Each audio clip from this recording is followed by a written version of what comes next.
எந்த பணக்கத்துக்கோ ஜாதிக்கோ மதத்துக்கோ மொழிக்கோ எதுக்கும் அடிமையாகாம நான் ஒரு கரெக்டான ஆளை தான் தேர்ந்தெடுப்பேன், சரியான ஆளை தான் தேர்ந்தெடுப்பேன், அவங்க நமக்காக குரல் கொடுப்பாங்கன்ற உணர்வோட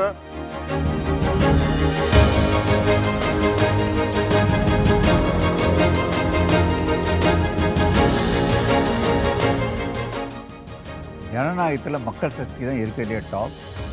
கவர்மெண்ட்டு மக்களை பார்த்து பயப்படணும், அதான் உண்மையான ஜனநாயகம். அது நம்ம நாட்டில் இருக்குதா இல்லையான டிபேட் நான் போகல, அது வேறு விஷயம்.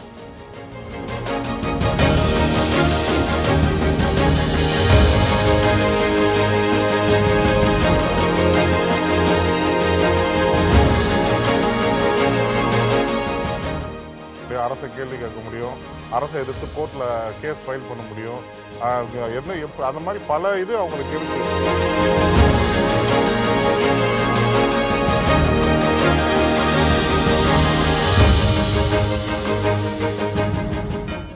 மக்கள் பாதுகாப்பாக டெபாசிட் பண்ணுறது அவங்க சேமிப்பை கோல்டில் தான் போடுறாங்க. அவங்களுடைய முக்கியமான சேமிப்பு அதுவாக இருக்குது.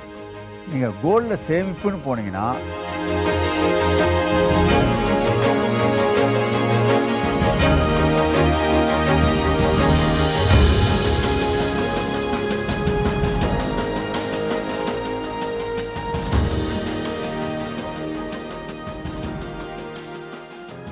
அனைவருக்கும் வணக்கம். நீங்க பார்த்து கொண்டிருப்பது புதியுகத்தில் சட்டமொழி வகுப்பறை. நான் யாழினி திருமுகம்.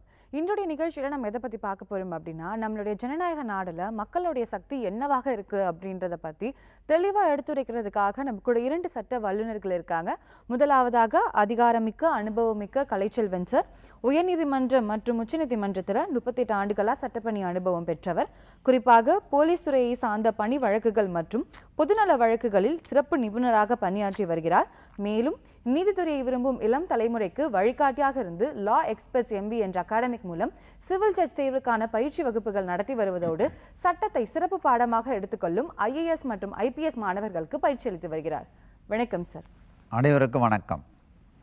அடுத்தபடியாக நம்ம கூட விஜயகுமார் சார் இருக்காங்க. Sir has more than 8 years of experience in civil, criminal and matrimonial cases மற்றும் மக்களுக்கு தொடர்ந்து இலவச சட்ட உதவி மேற்கொண்டு வருகிறார்.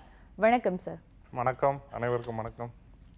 உங்களுடைய சந்தேகத்தை வழக்கறிஞர்கிட்ட கேட்கணும்னு நினச்சிங்கன்னா நீங்கள் தொலைபேசி மூலியமாக அணுகலாம். இல்லை அப்படின்னா 9944010692 என்ற வாட்ஸ்அப் எனக்கு ஹலோ SOV அப்படின்ற ஒரு மெசேஜ் அனுப்பிச்சிங்கன்னா உங்களுக்கு ஒரு லிங்க் வரும். அந்த லிங்க்ல இருக்கக்கூடிய எல்லா கேள்விகளுக்கும் கிளியராக ஃபில் பண்ணிங்க, உங்களுடைய சந்தேகத்தை ஃபில் பண்ணிங்க அப்படின்னா உங்களுடைய சந்தேகத்தை நம்ம நிகழ்ச்சியில் டிஸ்கஸ் பண்ணலாம். தொடர்ந்து நிகழ்ச்சிக்குள்ளே போகலாம். சார், ஜனநாயகத்தில் மக்கள் சக்தி அப்படின்னா என்ன சார்? அதாவதுங்க, கவர்மெண்ட்டு அரசாங்கம் மக்களை பார்த்து பயந்தா அது ஜனநாயகம்.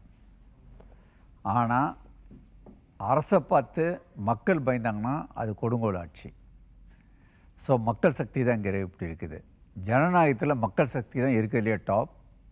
கவர்மெண்ட்டு மக்களை பார்த்து பயப்படணும், அதான் உண்மையான ஜனநாயகம். அது நம்ம நாட்டில் இருக்குதா இல்லையான டிபேட்டுக்கு நான் போகல, அது வேறு விஷயம்.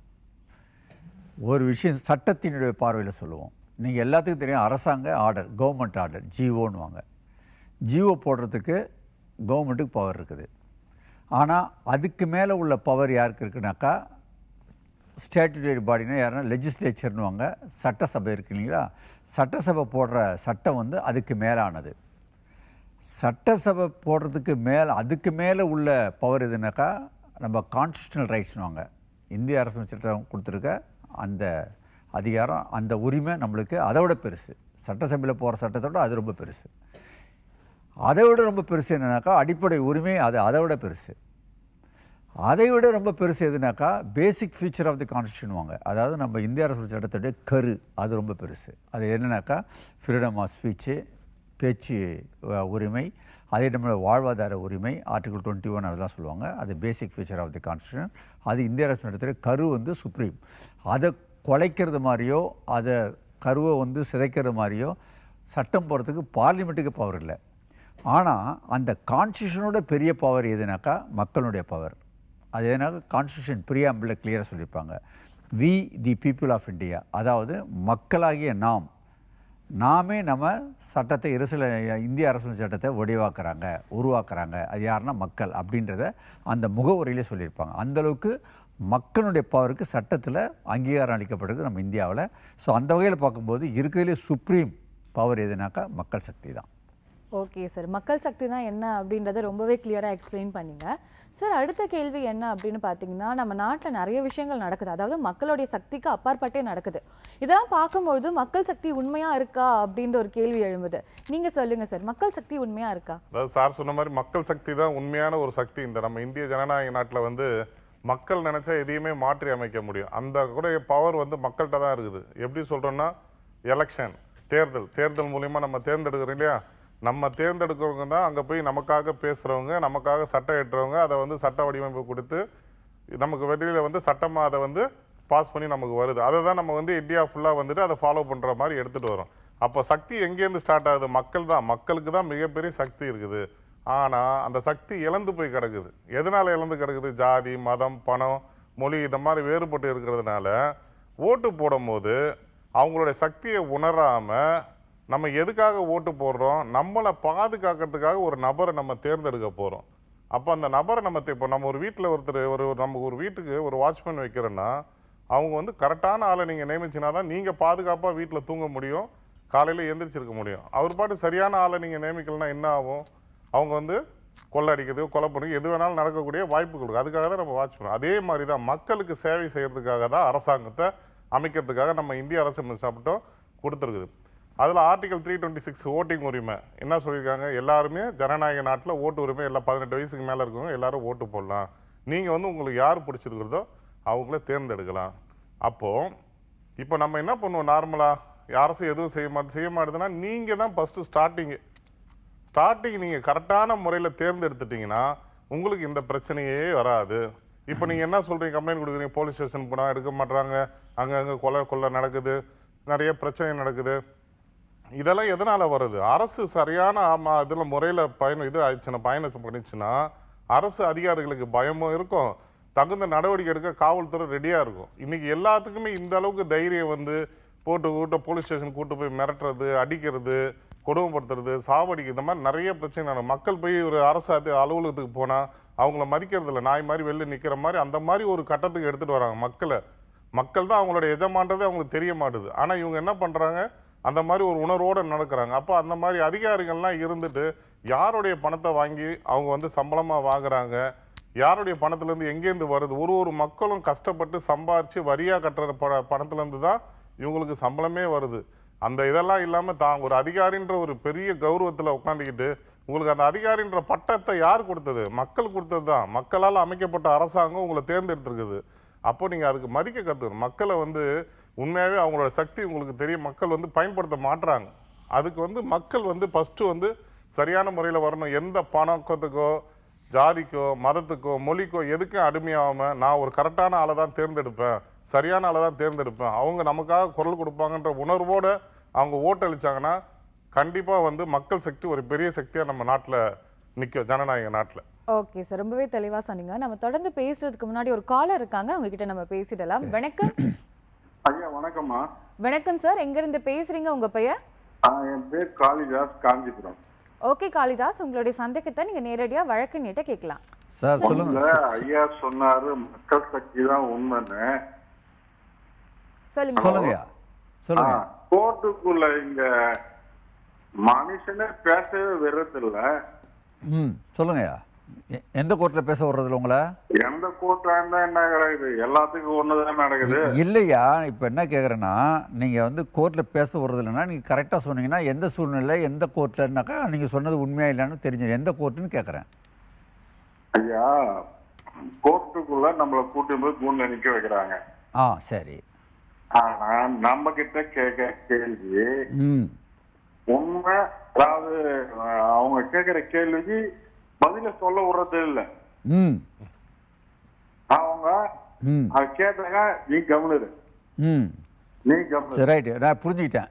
அதாவதுங்க, ஒரு ட்ரையலில் விசாரிக்கிறதுக்காக நீ விட்னஸாக உங்களை பாக்ஸில் ஏற்றும் போது ஒரு நிமிஷம் குறிப்பிட்ட கேள்வியை கேட்குறாங்க. கேட்கும்போது நீங்கள் பதில் சொல்கிறீங்க.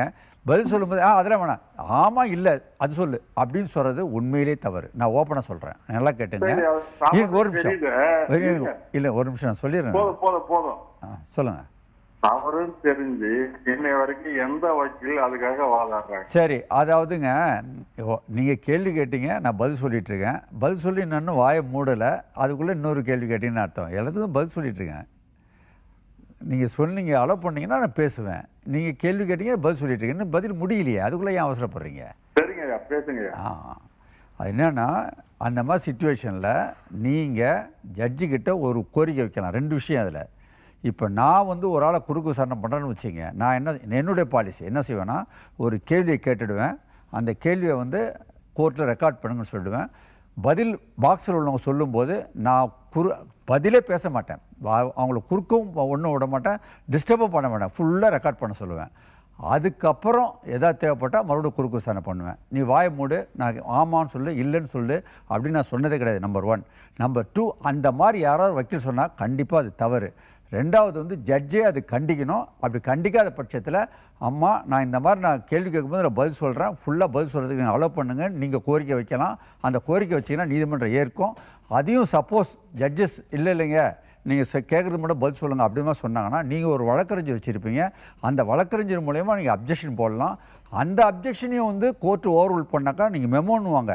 அதை ரெக்கார்ட் பண்ணிங்கனாக்கா அதை அப்படியே மேல் கோர்ட்டு கொண்டு போனீங்கன்னா கண்டிப்பாக அந்த ஜட்ஜையும் கண்டிப்பாங்க. இதெல்லாம் ப்ரொசீஜர் இருக்குது, சட்டத்தில் இருக்குது. நீங்கள் வலுவான ஒரு வழக்கறிஞர் கொண்டு போனீங்கன்னா கண்டிப்பாக அந்த மாதிரி சொல்கிறதுக்கு வாய்ப்பு இல்லை. நெக்ஸ்ட். ஓகே சார், ரொம்பவே தெளிவாக சொன்னீங்க சார். ஏன்னா நிறைய மக்கள் இதை வந்து ஃபேஸ் பண்ணிட்டு இருக்காங்க. இதுக்கு ஒரு சொல்யூஷன் கொடுத்துருக்கீங்க, ரொம்பவே நன்றி சார். அடுத்தபடியாக நம்ம கூட இன்னொரு காலரும் இருக்காங்க, அவங்ககிட்டயும் நம்ம பேசிடலாம். வணக்கம். வணக்கம். வணக்கம் மேடம். வணக்கம்மா, எங்கேருந்து பேசுறீங்க? உங்கள் பெயர்? என் பேர் வசந்தா மேடம். எங்கேருந்துமா பேசுறீங்க? திருவண்ணாமலை மாவட்டம், திருவடி ராயபுரம் மேடம். ஓகேம்மா, உங்களுடைய சந்தேகத்தை நீங்கள் நேரடியாக அட்வொகேட் கிட்ட கேட்கலாம். சொல்லுங்க சார். சரிங்க மேடம். வணக்கம், சொல்லுங்கம்மா. சார், இது தண்ணி தெருவில் போச்சுன்னு சொல்லிட்டு பக்கத்து வீட்டுக்கார் வந்து எங்க வீட்டுக்கார் கடைக்கு போயிருந்தார் சார். சரிங்க. அவங்க போய் வரத்துங்காட்டி என்ன சண்டை நடுத்தெருல முடி பூச்சி அடிச்சு, ஐயோ, ஜாக்கெல்லாம் பூச்சி கீசி ஒரே அமக்கலம் பண்ணிட்டார் சார். சரிங்க. கம்ப்ளைண்ட் கொடுத்தீங்களாம்மா? கொடுத்து சார், கொடுத்து 5 நாள் கொடுத்தா ரிமாண்ட் பண்ணாங்க சார். சரிங்க. ரிமாண்ட் பண்ணிட்டாங்களா? ரிமாண்ட் பண்ணாங்க சார். 10 நாள் தான். என்ன அதுங்காட்டி பணம் கட்டி வெளியே வந்துட்டாங்க சார். பணம் கட்டல, ஜாமீன் கொடுத்துருப்பாங்க. சரிம்மா. ஆமா சார், ஆமா, ஏதோ சொல்லுங்க சார். ஜாமீன் எடுத்து வெளியே வந்துட்டாங்க சார். சரிங்க. இப்போது அது எப்போ வந்து சார் கோர்ட்டுக்கு வரும்? கண்டிப்பா வருமா. போலீஸ் வந்து இதெல்லாம் என்கொயரி பண்ணி சார்ஜ் ஷீட் ஃபைல் பண்ண பிறப்பு கண்டிப்பா உங்களுக்கு கூடுவாங்க. ட்ரையல் நடக்கும், எல்லாமே நடக்கும். உங்களுக்கு கண்டிப்பா வந்து அவங்களுக்கு தண்டனை கிடைக்கக்கூடிய வாய்ப்புகள் அதிகமா இருக்கு. ஏன்னா வந்து அளவுக்கு மீறிய தவறு பண்ணியிருக்காங்க. லேடிஸ் வந்து இந்த மாதிரி வந்து பண்ணது மிகப்பெரிய தவறு. பெண்களை வந்து மரியாதை இல்லாம இந்த மாதிரி நடந்துக்கிறது ரொம்ப தவறு.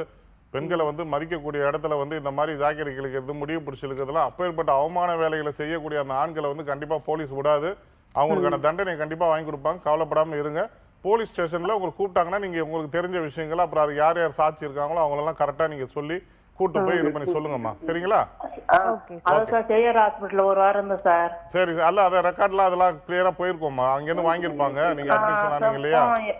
வாங்கினார் சார். அதெல்லாம் அதான் எத்தனை மாசம் வரும்? அது என்ன அது டைம் லிமிட் சொல்ல முடியாதுமா. அது கேஸ் வந்து நம்பர் ஆயிட்டு உங்களுக்கு வந்து இவங்க சார்ஜ் ஷீட் ஃபைல் பண்ண பிறகு தான் ஸ்டார்ட் ஆகும். அதனால போலீஸ் ஸ்டேஷன்ல போயிட்டு நீங்க வந்து அப்ரோச் பண்ணுங்க சார், கொஞ்சம் சீக்கிரம் இது பண்ணுங்க அப்படின்னு சொல்லிட்டு. சரிங்களா? ஓகே சார், ரொம்பவே தெளிவாக சொன்னீங்க. அடுத்தபடியாக மற்றொரு காலரும் இருக்காங்க, உங்ககிட்டயும் நம்ம பேசிடலாம். வணக்கம். வணக்கம், லைன்ல தான் இருக்கீங்க. வணக்கம், நீங்க தொடர்ந்து பேசலாம். வணக்கம், லைன்ல தான் இருக்கீங்க. நம்ம தொடர்ந்து கேள்விக்குள்ள போயிடலாம் சார். சார், நீங்கள் சொல்லிட்டு இருக்கும்போது ஹைகோர்ட்டுக்கு தான் அதிகபட்சமான பவர் இருக்குது அப்படின்ற மாதிரி சொன்னீங்களா சார்? ஸோ இப்போ ஹைகோர்ட் போட்ட ஜட்ஜ்மெண்ட்டை வந்துட்டு மக்களுடைய பவரால் வந்து சேஞ்ச் பண்ணி இல்லை ரிவ்யூ பண்ணியிருக்காங்களா சார்? அதாவதுங்க, நீங்கள் அதுக்கு உதாரணம் நிறைய உதாரணம் இருக்குது. இப்போ ரீசெண்டாக ரொம்ப ஃபேமஸான கேஸ் எதுனா ஸ்டெர்லைட் தூத்துக்குடி ஆலையில் பார்த்தீங்கன்னா, அவங்க அந்த தூத்துக்குடியில் உள்ள அந்த ஸ்டெர்லைட் ஆலையை மூடணுன்றதுக்காக எவ்வளோ மக்கள் எவ்வளோ கோரிக்கை வைக்கிறாங்க. ஜனநாயக முறைப்படியே கோரிக்கை வைக்கிறாங்க. அது ஒரு நாள் 2 நாள் இல்லை, அது ஒரு 15 வருஷ போராட்டம். ஆட்சிகள் வந்து மாறி மாறி பல கட்சிகள் ஆண்டா கூட எல்லா கட்சிகளுமே சரிதான், அவங்களுக்கு சப்போர்ட்டாக தான் இருந்தாங்க, அதிகாரிகள் சப்போர்ட்டாக தான் இருந்தாங்க. மூடவே முடியல. கடைசியில் வந்து ஹைகோர்ட்டு கூட சரி தான், அவங்க மூட சொல்லி போராட்டம் பண்ணதை விட இல்லை மூட தேவையில்லைன்னு சொல்லி கன்டினியூ பண்ணாங்க. சுப்ரீம் கோர்ட்டு கூட அது மூட தேவையில்லைன்ற மாதிரி சொன்னாங்க. ஏன் நீதிமன்றங்கள் ஏன் அந்த மாதிரி சொன்னிச்சுனாக்கா, நல்லா தெரிஞ்சுங்க, நீதிமன்றங்கள் எப்பயுமே வந்து கவர்மெண்ட் கொடுக்குறாங்க பார்த்தீங்களா, அந்த டாக்குமெண்ட்டு அந்த எவிடன்ஸு அந்த டாக்குமெண்ட்டை பேஸ் பண்ணி தான் ஜட்ஜ்மெண்ட் கொடுப்பாங்க. அந்த வகையில் அங்கே உள்ள அதிகாரிகள் இது ஒன்றும் பாதிப்பில்லை, இது செய்கிறாங்க, இது செய்கிறாங்க, இது சட்டத்துக்கு உட்பட்டு தான் இருக்குது அப்படின்றது மாதிரி அவங்க ரிப்ளை கொடுக்கறதுனால, அந்த டாக்குமெண்ட் கொடுக்கறதுனால அதை பேஸ் பண்ணி நீதிமன்றங்கள் கொடுக்குது. ஆனால் மக்களுடைய தொடர் போராட்டம் நடந்து கிட்டத்தட்ட ரொம்ப பாவங்க, கிட்டத்தட்ட ஒரு 7 பேருக்கு மேலே உயிர் பலி அந்த துப்பாக்கி சூடு நடக்கிற அளவுக்கு போன பிறகு தான் அதுக்கப்புறம் இல்லை இதை மூடணும்னு சொல்லிட்டு அதிகாரிங்க ஆர்டர் கொடுக்குறாங்க. அந்த அதிகாரிங்க க்ளோஸ் பண்ணோம், அந்த மாதிரி வயலேஷன் இருக்குதுன்னு சொல்லிட்டு அந்த ஆர்டரை மாற்றி கொடுக்கறத பேஸ் பண்ணி ஹைகோர்ட்டு சுப்ரீம் கோர்ட்லாம் லாஸ்ட்டில் அதை மூடினாங்க. ஸோ இது எதுக்குனாக்கா, நல்லா தெரிஞ்சுங்க, இந்த ஸ்டெர்லைட் விவகாரத்தில் எந்தெந்த சக்திக்கு அகைன்ஸ்டாக மக்கள் போராட வேண்டியது பாருங்கள். அதிகாரமிக்க ஐஏஎஸ் ஐபிஎஸ் ஆஃபீஸர்ஸுங்க, number 2 political, number 3 even judiciary கூட சேர்த்தான். எல்லாரும் எல்லா சக்தியும் ஒன்று சேர்ந்து இருக்கிறத மக்கள் போராட்டம் மூலிமா அதை முறியடித்து அவங்க வாழ்வாதாரத்தை காப்பாற்றிருக்காங்கன்னா இது மக்கள் சக்தி என்னன்றதுக்கு இது ஒரு பெஸ்ட் உதாரணங்க. நம்ம தொடர்ந்து பேசுறதுக்கு முன்னாடி ஒரு காலர் இருக்காங்க, அவங்க கிட்ட நம்ம பேசிடலாம். வணக்கம். வணக்கம் வணக்கம், நீங்க லைன்ல தாமா இருக்கீங்க? மேடம் வணக்கம் மேடம். வணக்கம் சார், நீங்க பேசுறதுக்கு முன்னாடி டிவி வால்யூமை கம்மி பண்ணிட்டு பேசுனீங்கன்னா நல்லா இருக்கும். சரி மேடம். ஓகே சார், உங்க பேர் எங்க இருந்து பேசுறீங்க? அழகுமலை மேடம். சார் எங்க இருந்து பேசுறீங்க? நான் மதுரையில இருந்து பேசுறேன். ஓகே சார், உங்களுடைய பெயர்? என் பேர் அழகுமலை. ஓகே சார், உங்களுடைய சந்தேகத்தை நீங்க நேரடியா வழக்கறிஞர்கிட்ட கேட்கலாம். சார் அழகுமலை சார், மதுரையில் எந்த இடத்துல இருக்கீங்க? மதுரை பழங்கணத்தம் சார். சூப்பர் இடம். ரைட் ஓகே, சொல்லுங்கள் சார், என்ன விஷயம்? சார் நான் வந்து கூலி வேலை பார்க்குறேன் சார். சரி. ஒரு 4-5 வருஷத்துக்கு முன்னாடி இந்த மோடி அவங்க இதுல இருந்து இலவச சிலிண்டருக்கு கொடுக்குறேன்னு சொன்னாங்க. சரி. அந்த இதுக்கு வந்து பக்கத்துல ஒருத்தவங்க வந்து நாங்க இலவச சிலிண்டர் வாங்கி தரோம் அப்படின்னு சொல்லி ஒருத்தவங்க எங்கிட்ட ration card xerox, Aadhaar xerox வாங்கினாங்க. ஒரு 4 வருஷம் இருக்கும். சரி. கடைசியில் பார்த்தீங்கன்னா அவங்க வாங்கி கொடுக்கவே இல்லை. சரி அப்படின்ட்டு விட்டுட்டான். 2-3 தடவை கேட்டான், வந்துருனாங்க. கடைசியில் வீட்டை காலி வெட்டி போயிட்டாங்க அவங்க. சரி. இப்ப பாத்தீங்கன்னா எங்க பேர்ல வந்து சிலிண்டரு கொடுத்துக்கிட்டு இருக்காங்க, வெளியில யாரோ வாங்கிட்டு இருக்காங்க. சரி. அப்படின்னு சொல்றாங்க. நாங்க கேஸ் ஏஜென்சியில போய் இந்த மாதிரி எங்களுக்கு இலவச சிலிண்டர் வேணும், வாங்கினாலும் வசதி இல்லை அப்படின்னு சொன்னோம். உங்க இதுல இருந்து ஏற்கனவே இந்த மாதிரி உங்க பேர்ல ஏற்கனவே கேஸ் போய்கிட்டு தாங்க இருக்கு அப்படின்னு சொன்னாங்க. ஏங்க நாங்க வாங்கலங்க அப்படின்னு சொன்னோம். அதுக்கு சொன்னதுக்கு இல்லங்க உங்க பேர்ல தாங்க போய்கிட்டு இருக்கு, நாங்க ஒண்ணும் பண்ண முடியாது அப்படின்னு சொல்லிட்டாங்க. சரிங்க, இது வேற ஒன்றும் இல்லை. இப்போ உங்க பேரை சொல்லி இன்னொருத்தன் அந்த கேஸை வந்து யூஸ் பண்ணிட்டு இருக்கிறது ரொம்ப தப்பான விஷயம், அது ரொம்ப சீரியஸான அஃபென்ஸ். இப்போ நான் என்ன சொல்றேன்னா, அவங்களுக்கு தண்டனையும் கிடைக்கணும், அதே நேரத்தில் உங்களோட கேஸ் உங்களுக்கு இம்மிடியட்டாக வரணும், அவ்வளோதானே? வேற ஒன்றும் இல்லை. நீங்கள் என்ன பண்ணுறீங்கன்னாக்கா, முதல்ல இம்மிடியட்டாக போலீஸ் ஸ்டேஷனில் போய் கம்ப்ளைண்ட் கொடுங்க. இந்த மாதிரி என் பேரை சொல்லி என்னை ஏமாற்றி இன்னொருத்தவங்க வந்து அந்த கேஸை வாங்கிட்டாங்க. கவர்மெண்ட்டை ஆக்சுவலாக உங்கள் பேரை சொல்லி கவர்மெண்ட்டே ஏமாற்றிருக்காங்க. இதுதான் முக்கியம், வெரி சீரியஸ் அஃபென்ஸு. நீங்கள் கண்டிப்பாக போலீஸ் ஸ்டேஷனில் போய் கம்ப்ளைண்ட் கொடுங்க. போலீஸ் இந்த மாதிரி கேஸெல்லாம் எடுக்க மாட்டேன்ற மாதிரி சொல்லுவாங்க. அதனால் என்ன செய்கிறீங்கன்னா, ரிஜிஸ்டர் போஸ்ட் அனுப்புங்க. ரிஜிஸ்டர் போஸ்ட் அனுப்பிச்சிட்டு அக்னாலஜ்மெண்ட் வந்தவுடனே மேல்முறையீடு, அப்பயும் போலீஸ் இன்ஸ்பெக்டர் எடுக்க மாட்டாங்க, அதுக்கு மேலே எஸ்பிக்கு அனுப்புங்க, இல்லை டிசிக்கு அனுப்புங்க. அவங்களையும் பதில் அனுப்பிச்சிட்டு அக்னாலஜ்மெண்ட் வந்த பிறகு நீங்கள் கோர்ட்டுக்கு போனீங்கன்னு வச்சுங்க, கோர்ட்டில் இது ரொம்ப டிலேலாம் ஆகாது. மிஞ்சி போனால் ஒரு 10 நாளுக்குள்ளே இமீடியட்டாக அது மேலே எஃப்ஐஆர் போட்டு அதை அந்த கேஸை எடுங்க, கிரிமினல் கேஸாக எடுங்கன்னு சொல்லிட்டு அந்த கேஸ் யார் மிஸ்யூஸ் பண்ணுறாங்களோ கண்டிப்பாக அவங்களுக்கு ஜெயிலும் கிடைக்கும், உங்கள் கேஸும் உங்களுக்கு இமீடியட்டாகவும் கிடைக்கும். மிஞ்சி போனாக்கா ஒரு 2 மாதத்துல இது சால்வ் ஆகிடும். இப்ப நான் வந்து பாத்தீங்கன்னா மண்ணெண்ணெய் தான் சார் வாங்கிட்டு இருக்கோம். 100 ரூபா 1 லிட்டர் மண்ணெண்ணெய் கொடுத்து மண்ணெண்ணெய். புரியுது. ஆமா சார், இது நீங்க நான் சொல்றது மாதிரி இன்ஸ்பெக்டருக்கு இமிடியேட்டா கொடுங்க. ஓகே சார், ரொம்பவே தெளிவா சொன்னீங்க. அடுத்தபடியா இன்னொரு காலரும் இருக்காங்க, அவங்க கிட்டயும் நம்ம பேசிடலாம். வணக்கம்.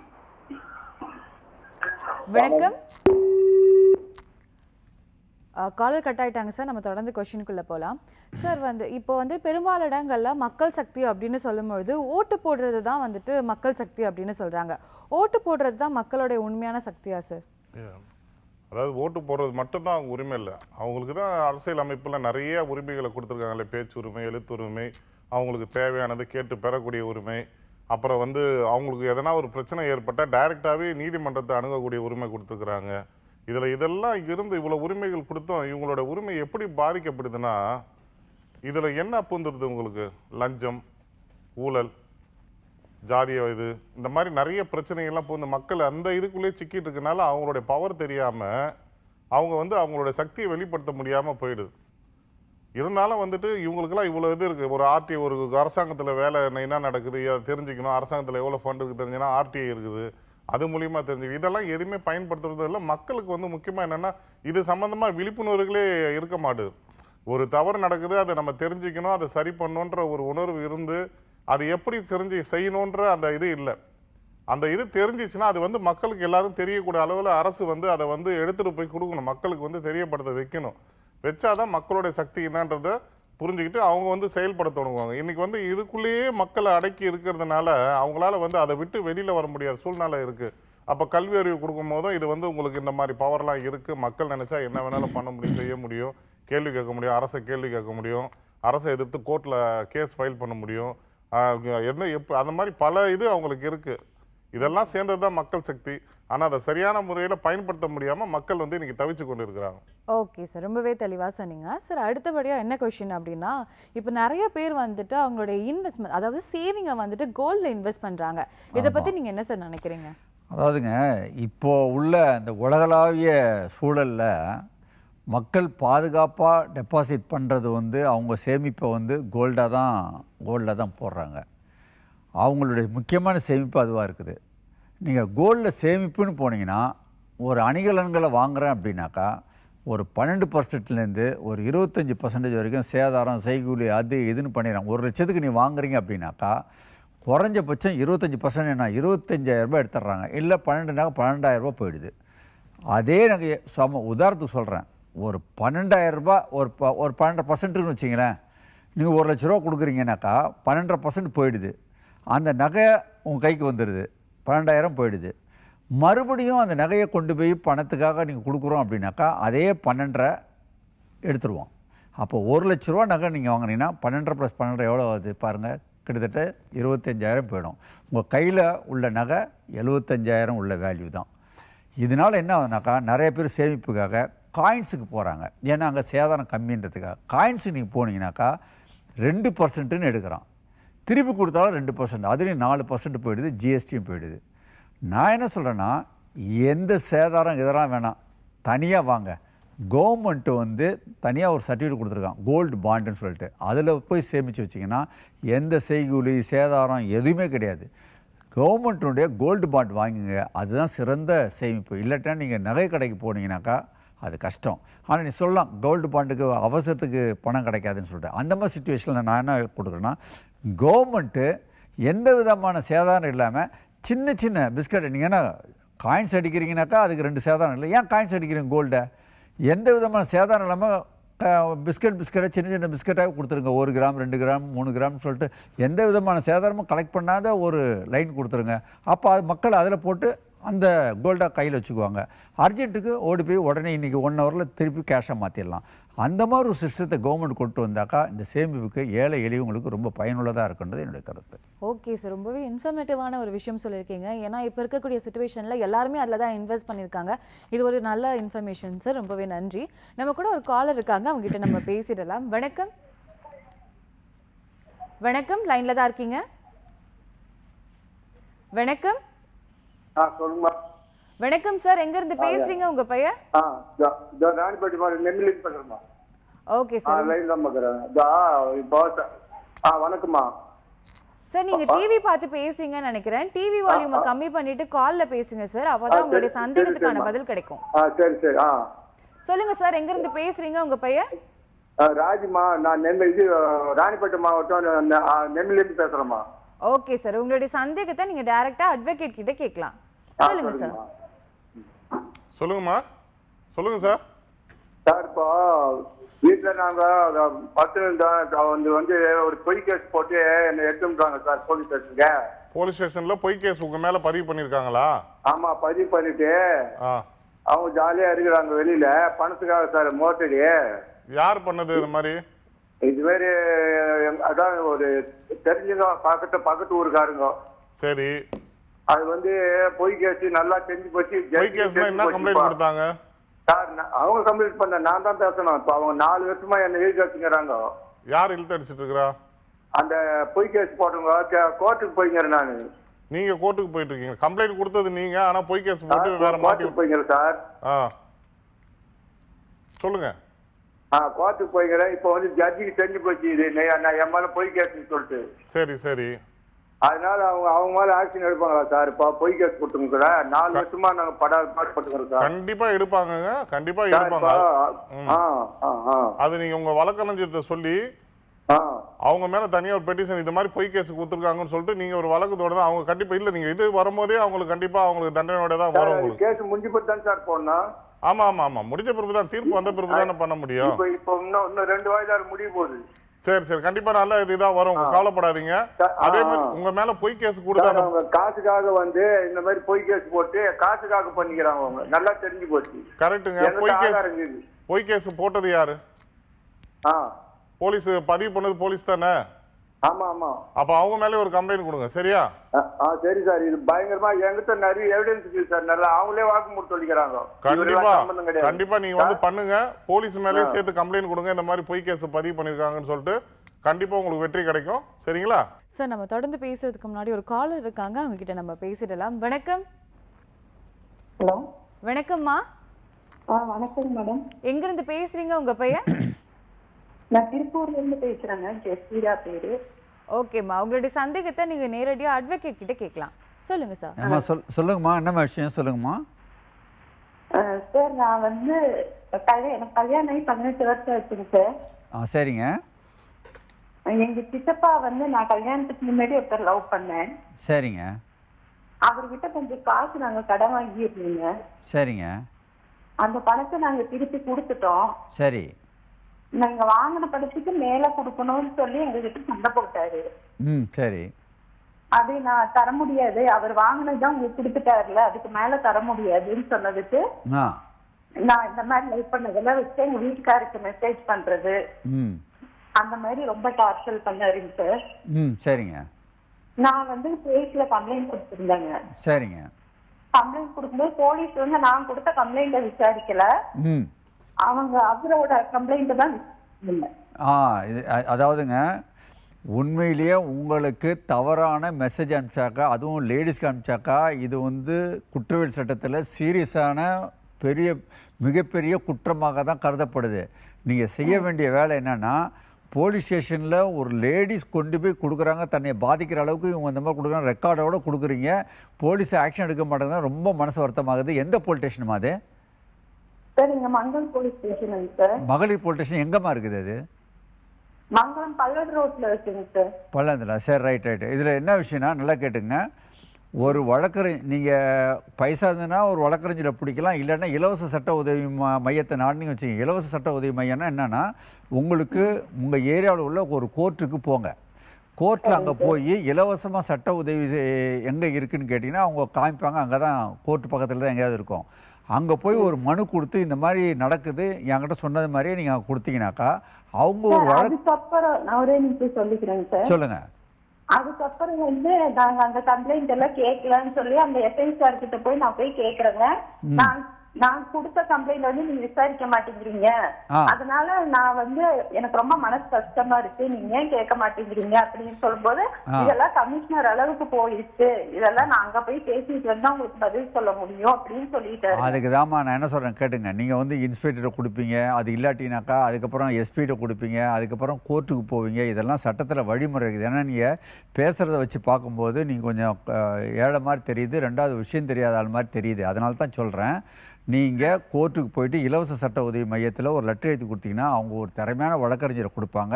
அவங்களோட சப்போர்ட்டோடு போனீங்கன்னா அவங்க நேராக ஸ்டேஷனுக்கு வந்து ஏன் எடுக்க மாட்டேன்னு சொல்லிட்டு ஒரு வழக்கறிஞர் கேட்டாங்கனாக்கா அது கேஸாக மாறும், உங்களுக்கு பாதுகாப்பும் கொடுப்பாங்க, அதே நேரத்தில் ஆக்ஷன் எடுப்பாங்க. நீங்கள் இலவச சட்ட உதவி மையத்தை உடனடியே நாடுங்க. அவங்க மூலமா போலீஸ் வந்தாங்கன்னா கரெக்டாக இருக்கும். Okay sir. அதுக்கப்புறம் வந்துங்க நான் சூசைட் அட்டெம்ப்ட் பண்ணிட்டேங்க. பார்த்தீங்களா? நீங்கள் அதெல்லாம் செய்யாதீங்கம்மா. ஏம்மா ஒன்றும் வேணாம். நீங்கள் போக வேண்டிய வழி எதுன்னு நான் சொல்லிட்டேன். நீங்கள் சூசைட் அட்டன் பண்ணுறதுனால உங்களோட எதிரிங்களுக்கு தான் சந்தோஷமாக இருக்கும். அவன் எதிரி என்ன நினைக்கிறான், நீங்கள் சாவணும்னு நினைப்பான். நீங்கள் செத்தீங்கன்னா அவன் சந்தோஷமாயிடுவான். அதெல்லாம் போகவே போகாதீங்க. இப்ப என்ன சொல்றாங்கன்னா, நாங்க எஃப்ஐஆர் வந்து போட்டோம் அவங்க மேல. நீங்க இதா இருந்தாலும் கோர்ட்ல தான் பாத்துக்கணும். எஃப்ஐஆர் யார் மேலே போட்டிருக்காங்க? நீங்கள் கொடுத்த கம்ப்ளைண்ட்ல எஃப்ஐஆர் போட்டிருக்காங்களா? ஆமாங்க சார். நீங்கள் கொடுத்த கம்ப்ளைண்ட்ல எஃப்ஐஆர் போட்டாங்களா? எஃப்ஐஆர் போட்டிருக்காங்க சார். நான் சூசைட் பண்ணதுக்கு அப்புறம் தான் அவங்க எஃப்ஐஆர் போட்டாங்க. அந்த அளவுக்கு போகிறாங்க. சரி, நீங்கள் எஃப்ஐஆர் போட்ட பிறகு கூட போலீஸ் என்ன செய்வாங்கனாக்கா, நல்ல போலீஸாக இருந்தால் கரெக்டாக விசாரணை நடத்துவாங்க. ஆனால் சரியாக விசாரணை நடத்தாமல் காசு கேசு வாங்கிட்டு அதர் சைடுக்கு வந்து போட்டு இது பொய்யான கம்ப்ளைண்ட் கூட போலீஸ் கொடுக்கறதுக்கு வாய்ப்பு உண்டு. அதனால் விசாரணை முறைப்படியே நடக்கிறதுக்கு நீங்கள் தயவுசெய்து நான் சொல்கிறது மாதிரி இம்மிடியட்டாக ஒரு வழக்கறிஞர் நாடுங்க. அப்போ தான் உங்களுக்கு முழுசாக அது தீர்வு கிடைக்கும். ஓகே சார், ரொம்பவே தெளிவாக சொன்னீங்க சார். மற்றொரு காலரும் இருக்காங்க, நம்ம அவங்க கிட்டயும் பேசிடலாம். வணக்கம். வணக்கம். வணக்கம், லைன்ல தான் இருக்கீங்க? ஆமா சார். மேடம் வணக்கம் சார், எங்க இருந்து பேசுறீங்க? உங்க பெயர்? என் பேர் ஆவடியில இருந்து பேசுறேன், குமார். ஓகே குமார், உங்களுடைய சந்தேகத்தை நீங்க நேரடியா அட்வொகேட் கிட்ட கேட்டுக்கலாம். சொல்லுங்க சார். Okay madam.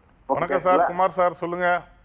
சார் வணக்கம் சார். ஒண்ணும் இல்லை, இப்ப நம்ம ரேஷன் கடையில என்னுடைய ஃபேமிலியில் 4 பேர் இருக்காங்க சார். Very good. சரி, அந்த 4 பேர்ல வந்துட்டு அம்மாக்கு 87 ஏஜ். ஓகே. அதுல வந்துட்டு அம்மாக்கு எழுந்து நடக்க முடியாது, படுக்க இருக்காங்க. இப்போ வந்துட்டு ஃபிங்கர் எல்லாம் வைக்கணும்னு சொல்றாங்க இல்லைங்களா? ஆமா.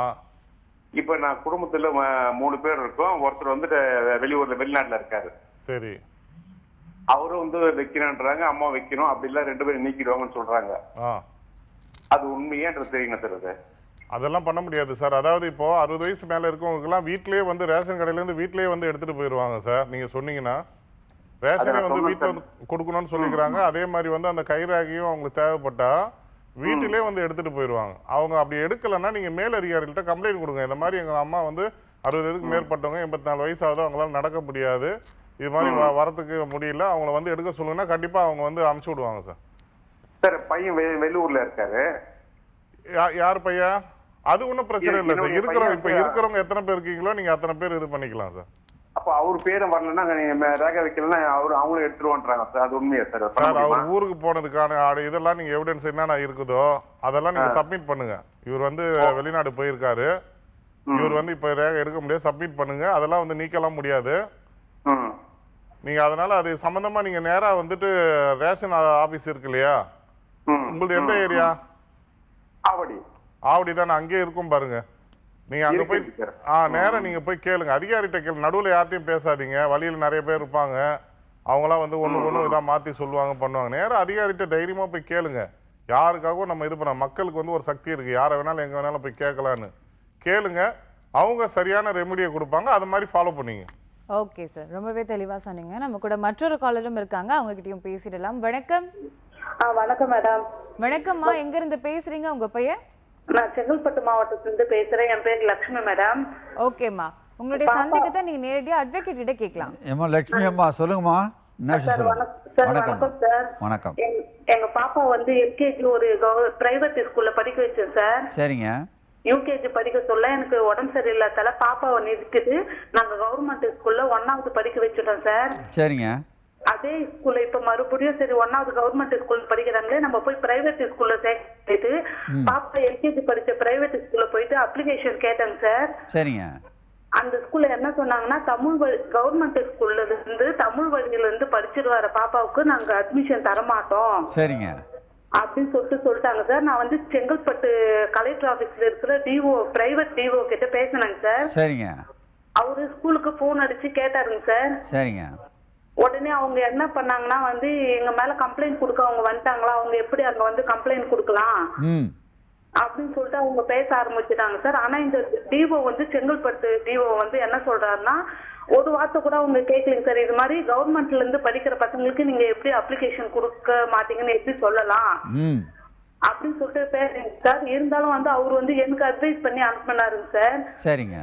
என்ன அட்வைஸ் பண்ணாரு உங்களுக்கு? உங்களுக்கு என்ன அட்வைஸ் பண்ணாரு? ஆமாங்க சார், எனக்கு வந்து இது மாதிரி எல்லா பசங்களுக்கும் வந்து அப்ளிகேஷன் தரமாட்டா, அட்மிஷன் தரமாட்டா ஸ்கூல்ல சொன்னா எங்களெல்லாம் சேர்த்துலாம் விட முடியாது சார் நீங்க கேளுங்க சார், ஏன் இது மாதிரி கவர்மெண்ட் ஸ்கூல்ல இருந்து படிச்சுட்டு வர பசங்களுக்கு ஏன் நீங்க அப்ளிகேஷன் தரலன்னு கேளுங்க சார், நான் சொல்றேன் சார். ஆனா அவரு வந்து கேட்கலங்க சார், எனக்கு அட்வைஸ் பண்ணி அனுப்புறாங்க சார். அதாவதுமா நல்லா தெரிஞ்சுங்க, கண்டிப்பாக அவர் அந்த மாதிரி அட்வைஸ் பண்ணக்கூடாது. சட்டம் என்ன சொல்லுதுனாக்கா, இப்போ இந்த ஸ்கூல்லேருந்து உங்கள் வீட்டுக்கும் எத்தனை கிலோமீட்டர் இருக்கும் தூரம்? 10 கிலோமீட்டர் சார். 10 கிலோமீட்டர் இருக்கும். சரி ஏன்னாக்கா ஒரு குறிப்பிட்ட ரேடியஸ் வச்சுருக்காங்க. ஒரு 5 கிலோமீட்டருக்கு உள்ளுக்கு இருந்ததுனாக்கா கண்டிப்பாக கொடுக்கணுன்றது சட்டத்தில் இருக்குது. பட் இருந்தாலும் ஆனால் இவங்க சொல்லியிருக்காங்க பாருங்கள், நீங்கள் மறுபடியும் ப்ரைவேட் ஸ்கூல்லேருந்து பைசா இல்லைன்றதை கவர்மெண்ட் போட்டிருக்கீங்க. கவர்மெண்ட்லேருந்து மறுபடியும் இப்போ ஓரளவு கொஞ்சம் பணம் இருக்கிறதுனால மறுபடியும் அதே ஸ்கூல் ப்ரைவேட் ஸ்கூலில் போட்டாக்கா, கவர்மெண்ட் ஸ்கூலில் படித்தவங்களும் நான் எடுக்க மாட்டேன்னு சொல்லிட்டு ப்ரைவேட் ஸ்கூல் சொல்கிறது ரொம்ப ரொம்ப தவறானது. கண்டிப்பாக அவங்க சொல்லக்கூடாது. ஆனால் இருந்தாலும் நிதர்சனமான உண்மையை சொல்கிறேன் பாருங்கள். இதெல்லாம் என்ன தெரியுது அப்படின்னாக்கா, கவர்மெண்ட்டில் படிக்கிற பசங்களுக்கு எல்லாம் வந்து அந்தளவுக்கு வந்து ஸ்டாண்டர்டாக எஜுகேஷன் கற்றுக் கொடுக்கறது இல்லை. ஆனால் ப்ரைவேட் ஸ்கூலில் ஸ்டாண்டர்டாக நல்லா கற்றுக் கொடுக்குறாங்கன்றது தான் நிதர்சனமான உண்மை. அதுதான் உங்கள் மேட்டர்லேருந்து தெரியுது. ஒன்று, ஏன் அரசாங்கத்தில் நல்லா பார்த்துங்க, ப்ரைவேட் ஸ்கூலில் உள்ள டீச்சர்ஸுங்க பார்த்தீங்கன்னா அவ்வளோ கம்மியான ஒரு சம்பளம். கவர்மெண்ட்டில் உள்ள டீச்சர்ஸ் பார்த்தீங்கன்னாக்கா நிறைய சம்பளம், நல்ல சலுகை வாங்குறாங்க. உதாரணத்துக்கு பார்த்தீங்கன்னா குறைஞ்சபட்சம் 50,000 ரூபா வாங்குறாங்கன்னு வச்சுங்க. கவர்மெண்ட் இதில் குறைஞ்சபட்சம் சொல்கிறேன், ப்ரைவேட்டில் 10,000 ரூபா தான் வாங்குவாங்க. இந்த 50,000 ரூபா வாங்கிட்டு மனசாட்சி இல்லாமல் டீச்சர்ஸுங்க சரியாகவே கற்றுக் கொடுக்க மாட்டேன்றதான் நிதர்சனமான உண்மை. இப்போ உங்கள் மேட்டரில் அதான் தெரிஞ்சிருக்குது. எது எப்படி இருந்தாலும் சரி தான். இப்போ உங்கள் குழந்தை எங்கே படிக்குது? கவர்மெண்ட் ஸ்கூல்ல 1வது படிச்சுக்கிறாங்க சார் இப்போதைக்கு. ஸோ இங்கே சேர்க்கப்பட்டேன். கண்டிப்பாக நீங்கள் வந்து ஒரு புகார் வந்து ரைட்டிங்கில் கொடுங்க. இன்னொரு விஷயம் நான் பர்சனலாக சொல்கிறேன் பாருங்கள், நீங்கள் ரைட்டிங்கில் கொடுத்து அதெல்லாம் கொடுத்து கம்பல்ஷனில் அந்த ப்ரைவேட் ஸ்கூலில் உங்கள் குழந்தைங்களை ஏற்றுக்கிட்டால் கூட அங்கே உள்ள டீச்சர்ஸுங்க ஒரு தனியாக கவனிப்பாங்களா? அங்கே உள்ள டீச்சர்ஸுங்க மென்டாலிட்டி பார்த்திங்கன்னா உங்கள் பசங்களை மட்டும் தனியாக டீஸ் பண்ணி ஒரு மாதிரியாக அந்த குழந்தைங்கள மென்டலாக டார்ச்சர் பண்ணவங்க தான் என்னுடைய எண்ணம். நான் பர்சனலாக சஜஷன் கொடுங்க, தயவுசெய்து இந்த ப்ரைவேட் ஸ்கூலில் விட்டுடுங்க. உங்கள் குழந்தை நல்லா இருக்கும், நல்லா அறிவாளி குழந்தைங்க, எங்கே படித்தாலும் நல்லா படிக்குங்க. நீங்கள் உங்களுக்கு பணம் இருந்ததுனாக்கா இந்த ப்ரைவேட் ஸ்கூலில் வேறு ஏதாவது ப்ரைவேட் ஸ்கூலில் ட்ரை பண்ணுங்கள். இதே ட்ரை பண்ணிங்கன்னா கண்டிப்பாக உங்களுடைய குழந்தைங்களுடைய மைண்ட் வாஷ் பண்ணி வேறு மாதிரி டீஸ் பண்ணி குழந்தைங்களுடைய எதிர்காலத்தை கெடுத்துருவாங்க. ஏன்னா மனசாட்சி இல்லாதவங்கள அளவுக்கு இருக்காங்க. இதெல்லாம் வந்து சட்டத்து மூலயமா தீர்க்கக்கூடிய விஷயங்கள் இல்லை. அதனால் பர்சனல் அட்வைஸு, இந்த ப்ரைவேட் ஸ்கூல்லனாலும் வேறு ப்ரைவேட் ஸ்கூல் பார்த்துருங்க. சரி, வந்து இவங்க இது மாதிரி சொல்லிட்டாங்க, எனக்கு அது கஷ்டமாவும் கஷ்டம்தாம்மா. இல்லை நான் சொல்கிறேங்க, சட்டப்படி இது தவறு. நீங்கள் ஆக்ஷன் எடுக்கணும்னு நினச்சிங்கனாக்கா கண்டிப்பாக அந்த ஸ்கூல் மேலே டெஃபினட்டாக ஆக்ஷன் எடுப்பாங்க. அதில் மாற்றமே இல்லை. அதே ப்ரைவேட் ஸ்கூலில் உங்கள் பசங்களை படிக்க வைக்க முடியும், படிக்க வைப்பாங்க. ஆனால் அதுக்கப்புறம் வந்து கன்டினியூ பண்ண முடியுமா நீங்கள் யோசனை பண்ணீங்க. ஓகே சார், ரொம்பவே தெளிவாக சொன்னீங்க. நிதர்சனமான உண்மையை சொல்லியிருக்கீங்க. ரொம்பவே நன்றி சார். நம்ம கூட அடுத்த காலர் இருக்காங்க, அவங்க கிட்டயும் பேசிடலாம். வணக்கம். வணக்கம். வணக்கம் sir. Good morning madam. Good evening madam. வணக்கம் சார், எங்க இருந்து பேசுறீங்க? உங்க பெயர்? நாகப்பட்டினம் மாவட்டம் பேசுறேன். ஓகே சார், உங்களுடைய சந்தேகத்தை நீங்க நேரடியா வழக்கறிஞர்கிட்ட கேட்கலாம். சொல்லுங்க சார். சொல்லுங்க சார். வணக்கம் சார். சார், நம்ம வீட்டுல புதுசா கன்ஸ்ட்ரக்ஷன் நம்முடைய ப்ராஜெக்ட்ல என்னுடைய ப்ராஜெக்ட் பக்கத்து வீட்டுல உள்ள சர்வீஸ் லைன், அவங்களுடைய இபி லைன் நம்ம இடத்துல கிராஸ் ஆகி போகுது. அவங்கள்ட்ட நம்ம முறையிடுறோம், இந்த லைனை வந்து அப்புறப்படுத்துங்கன்னு சொல்லிட்டு தன்மையா சொல்றோம். அவங்க கேட்கல. எந்த முறையில அவங்கள்ட்ட நம்ம வந்து முறையிட்டாலும் அந்த லைனை வந்து அப்புறப்படுத்த மாட்டேங்கிறாங்க. அது நம்ம எப்படி முறையிட்டு எப்படி அவங்க அந்த இடத்துல இருந்து அவங்களுடைய சர்வீஸ் என்ன உங்க இடத்துல போகுதுன்னா எப்படி சார்? உங்க வீட்டுக்கு மேல போதா இல்ல ஃப்ரண்ட் சைடு போகுதுங்களா? எப்படி போகுது? ஃப்ரண்ட் சைடுல நம்மளுடைய லேண்டுக்கு உள்ள போகுது. லேண்ட் உள்ளே வருதுங்களா? ஆமா சார்.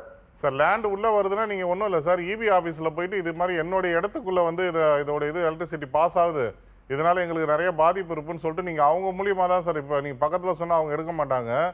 இபியில் சொல்லி கம்ப்ளைண்ட் கொடுத்து நீங்க அது விஷயமா நீங்க பண்ணீங்கன்னா தான் சார் அதுக்கு ஒரு தீர்வு வரும். அவங்க வந்தாங்கன்னா அவங்கள யாரும் கேட்க முடியாது. கண்டிப்பா அவங்க எடுத்து மாத்தி கொடுத்துருவாங்க சார். Okay sir. அவங்களே மாத்தி கொடுத்துருவாங்க. கண்டிப்பா மாத்தி கொடுத்துருவாங்க. அவங்க சொல்லிட்டு இது பண்ணிட்டு நீங்க அப்ஜெக்ஷன் கொடுத்தீங்கன்னா கண்டிப்பா மாத்தி கொடுத்துருவாங்க சார். சார், இப்போ ரீசெண்ட் டைமில் வந்துட்டு ஃபியூவல் ஷார்ட்டேஜ் ஆச்சுல சார், அதில் வந்து என்ன ஆச்சுன்னா பெட்ரோல் விலை ஏறுதோ இல்லையோ, சின்ன சின்ன இடங்களில் வந்துட்டு ஒரு பொருளுடைய விலைலாம் வந்துட்டு அதிகமாகுது.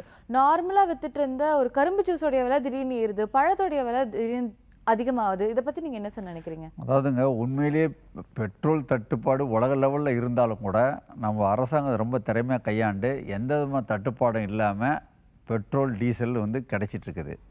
அதுதான் உண்மை. ஆனால் இதை பயன்படுத்தி என்னுடைய பர்சனல் எக்ஸ்பீரியன்ஸ் சொல்கிறேன் பாருங்கள். மாதவரம் கோர்ட்டு பக்கத்தில் தெருவில் வந்து ஒரு பலாப்பழம் வாங்கினேன் 2 நாளைக்கு முன்னுக்கு. 8 பலாப்பழம் 100 ரூபானா. என்னம்மா இவ்வளோ தூரம் 8 பழம் 100 ரூபா, சரி ஏதோ சரி கேட்குறேன்னு சொல்லி நான் 100 ரூபா கொடுத்து 8 பலாப்பழம் வாங்கிட்டேன். நேற்று பம்மல் ரயில்வே ஸ்டேஷனுக்கு போய் இந்த மாதிரி விலை இருக்குன்னு சொல்லி அவர்கிட்ட கேட்டாக்கா, சார் 1/2 கிலோ 100 ரூபா அப்படின்னு சொல்லிட்டு அவ்வளோ வாரி கொடுக்குறான். என்ன இவ்வளோ டிஸ்பாரிட்டி தெருவில் விற்கிறாங்க. ஒரு மனசாட்சிப்படி விற்கணும். நாங்கள் வாங்குகிறோம் ரைட்டு. ஒரு ஏழை எளியவங்க எங்கே வாங்குவாங்க? பெரிய ஹோட்டல்லையோ பெரிய 5 ஸ்டார் ஹோட்டல்லையோ போய் அவங்க சாப்பிட போகிறதில்ல. அவங்க வந்து குடிக்கிறது ரோட்டு கடைகள் நம்பி தான் இருக்காங்க ஏழைங்க, நடுத்தர மக்கள். நீங்கள் மனசாட்சி இல்லாமல் இப்படி விலை ஏடாகூடமாக ஒரே பக்கத்தில் உள்ளவன் விற்கிறான் 1/2 கிலோ 100 ரூபாய்க்கு. 8 பழத்தை வந்து நீங்கள் 100 ரூபாய்க்கு விற்கணும். ஒரு மனசாட்சிப்படி விற்கணும்.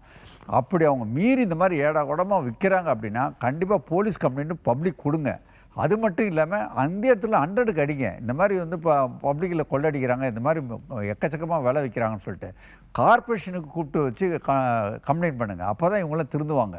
ஏன்னா நார்மலாக என்ன சொல்கிறேன், ஒரு 2 ரூபா 3 ரூபா ஏற்றுங்களா 5 ரூபா ஏற்றுங்க.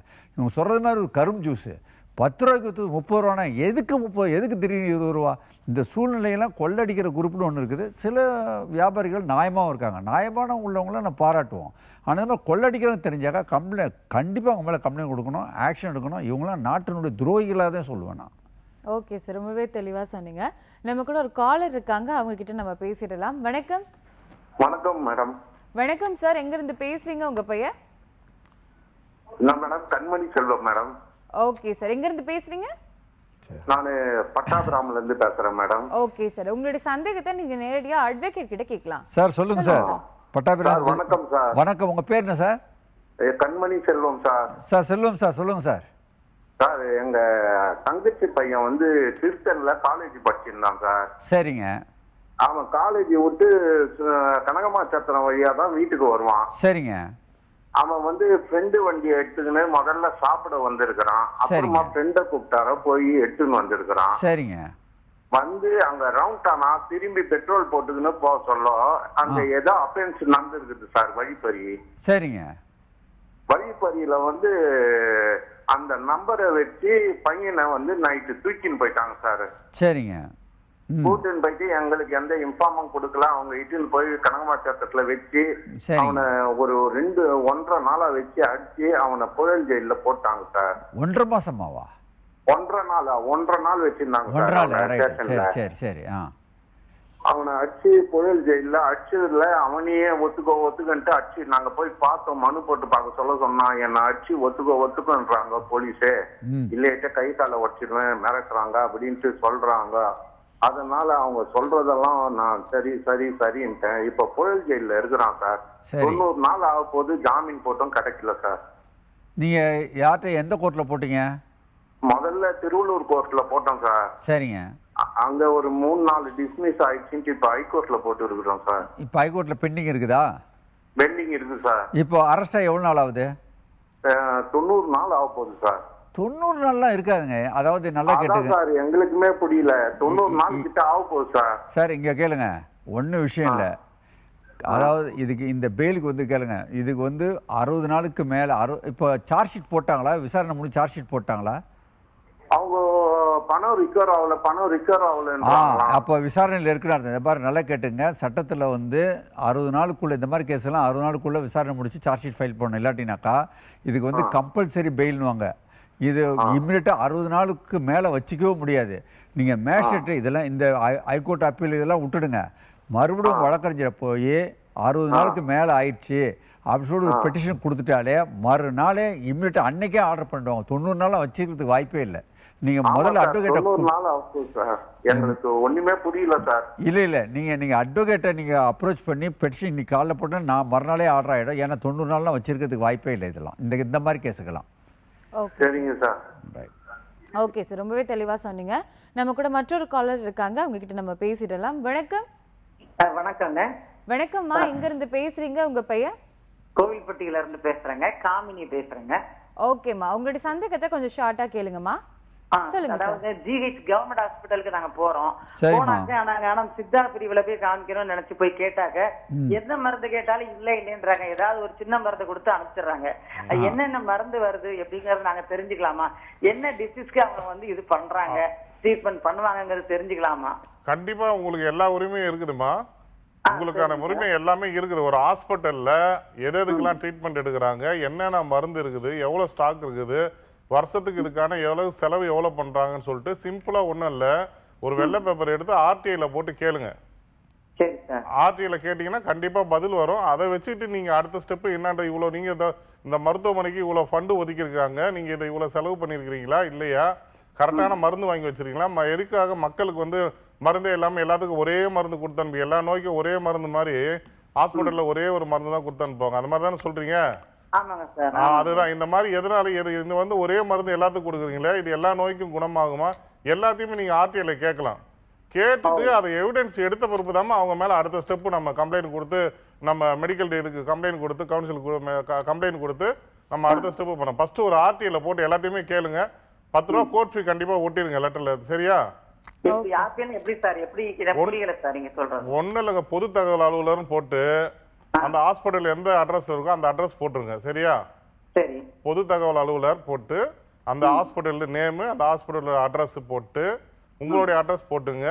கீழே வந்து தகவல் உரிமை சட்டம் போட்டு இதன் மூலம் கேள்வி கேட்கறோம்னு சொல்லி போட்டு கீழே உங்களுடைய கேள்விகளும் கேள்வி, அதாவது உங்கள்ட்ட வந்து என்னென்ன ஸ்டாக் இருக்கு அதோட டீட்டெயில் கொடுங்க அப்படின்னு சொல்லி ஸ்டெப் பை ஸ்டெப்பா கேளுங்க. எந்தெந்த மருந்தெல்லாம் எதுக்கு பயன்படுத்துறீங்க எல்லாத்தையும் ஒன்னொன்னா 1 2 3ன்னு சொல்லி லைனா போட்டு கேட்டீங்கன்னா அதுக்கான பதில் அவங்க வந்து 30 நாளைக்குள்ள கண்டிப்பா கொடுத்தாகணும். சரி. ஆர்டிஐன்னு ஒரு இது இருக்குமா, நீங்க வந்து மொபைல்லயும் நீங்க பார்க்கலாம் எப்படி எப்படி இது பண்றது சொல்லிட்டு நிறைய வீடியோஸ் எல்லாம் இருக்குது. அதை நீங்க பார்த்துட்டு எப்படி ஃபார்மேட் பண்ணணுன்றது எல்லாமே இருக்கு ஆன்லைன்ல பாத்தீங்கன்னா. எடுத்து நீங்க அந்த மாதிரி கண்டிப்பா பண்ணுங்கம்மா. உங்களை மாதிரி ஆர்வம் உள்ளவங்க தான் வந்து இந்த நாட்டுக்கு வந்து முன்னா எடுத்துட்டு வரதுக்கு ஒரு வழிவகுக்கும். கண்டிப்பா நீங்க செய்யுங்க. ஓகே சார், ரொம்பவே தெளிவா சொன்னீங்க. அடுத்தபடியா கேள்விக்குள்ள போயிடலாம் சார். மக்களுடைய சக்தி வந்துட்டு நிறைய இடங்கள்ல வந்து பாதிக்கப்படுது அப்படின்ற மாதிரி பார்க்குறோம். மக்களுடைய சக்தியை வந்துட்டு எப்படி வலுப்படுத்துது அப்படின்றத வந்து கொஞ்சம் ஷார்ட்டா சொல்லுங்க சார். அதாவது மக்கள் சக்தியை வலுப்படுத்துறதுனாக்கா அவங்களுக்கு சட்டத்தினுடைய ஒரு அவேர்னஸ், அவங்களுடைய உரிமை என்ன அப்படின்றத தெரிவிக்கணும். அது மட்டும் இல்லை, அவங்க உரிமை கேட்கும்போது அவங்க பாதிக்கப்படாமல் மற்ற சுற்றி இருக்கவங்களும் அவங்கள பாதுகாக்கணும். அதுக்கு மெயினாக எங்களை மாதிரி படித்த அட்வொகேட்டு ஏழைகள் நோக்கி கிராமத்தை நோக்கி பயணம் செஞ்சு அவங்களுக்கு இலவசமாக நாங்கள் ஹெல்ப் பண்ணுறது மூலயமா மேஜராக அந்த மக்களோட சக்தியை திரட்டி கரெக்டான லைனுக்கு கொண்டு போக முடியுன்றது என்னுடைய விருப்பம். Okay sir. முக்கியமாக பார்த்தீங்கன்னா மக்களுடைய சக்தியை வந்து சரியான முறையில் பயன்படுத்தணும்னா முதல்ல வந்து அவங்க சட்ட விழிப்புணர்வு இருக்கணும். இப்போ இந்த ஒரு அம்மா அப்பா கூட பேசுனாங்க, தகவல் அறியும் உரிமை சட்டனால என்னன்னு தெரியாமல் எப்படி சார் கொடுக்கணும், அவங்களுக்கு ஆர்வம் இருக்குது ஆனால் அது எப்படி பண்ணுன்ற இது தெரியல. ஸோ இது வந்து கண்டிப்பாக சார் சொன்ன மாதிரி ஒரு ஏரியாவில் இருக்க அட்வொகேட்ஸ் இந்த மாதிரி இருக்கவங்க ஒரு ஃப்ரீயாகவே இதை வந்து ஒரு கவுன்சிலிங் மாதிரி வச்சு இருக்கிற ஏரியா மக்களுக்கெல்லாம் எப்படி எப்படி நம்ம அரசாங்கத்தை கேள்வி கேட்கலாம், என்ன விதமாக உங்களுடைய சக்தியை பயன்படுத்த முடியும், இதெல்லாம் சொன்னாங்கன்னா கண்டிப்பா வந்து இதுக்கு ஒரு தீர்வு, மக்களுடைய சக்தியை வந்து மிகப்பெரிய லெவல்ல எடுத்துட்டு போகலாம். ஓகே சார், ரொம்பவே தெளிவாக சொன்னீங்க. மக்கள் சக்தினா என்ன, அவங்களுடைய ரோல் என்ன அப்படின்றத பற்றி 2 பேருமே ரொம்பவே தெளிவாக சொன்னீங்க. ரொம்பவே நன்றி சார். சட்டம் ஒரு வகுப்பறை நிகழ்ச்சியின் சார்பாக கலைச்செல்வன் சாருக்கும் விஜயகுமார் சாருக்கும் மனமார்ந்த நன்றிகள். வணக்கம். அனைவருக்கும் வணக்கம்.